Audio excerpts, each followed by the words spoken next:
लड़की ने देखा कि लाल धब्बे और बैंगनी रंग की लहराती हुई चीजें मिलकर बड़े बड़े बालों वाले राक्षस बन गए थे। उन राक्षसों की 10 चमकती हुई लाल आंखें थीं और 5 बड़े बड़े मुंह थे। लड़की ने ये भी देखा कि उनके दांत बाघ के दांतों से भी लंबे थे। अचानक आसमान घने काले बादलों से घिर गया और टेढ़ी मेढ़ी सुनहरी बिजली गिरी, जिसके बाद जोरदार गरज सुनाई दी।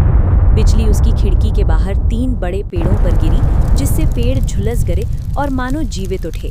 पेड़ जड़ से उखड़ गए और इंसानों की तरह चलने लगे। वे अपनी शाखाओं को सैकड़ों सांपों जैसे हाथों की तरह इस्तेमाल करते हुए अपनी चारों ओर रेंग रहे थे। उसने देखा कि पेड़ उसकी ओर दौड़ रहे हैं और लगभग उसे पकड़ ही लिया था। डर के मारे लड़की ने अपनी आंखें और भी भींच ली। फिर पलक झपकते ही सारे राक्षस और पेड़ विशाल नारंगी रंग के बीच धुंध की तरह गायब हो गए। लड़की धधकती लपटों से भागने की कोशिश करने लगी, लेकिन दलदल में फंस गई। उसने पास की एक चट्टान को पकड़कर उससे बाहर निकलने की कोशिश की, लेकिन उसे पता चला कि वो एक बड़ी पानी से भरी और चिपचिपी आंख थी।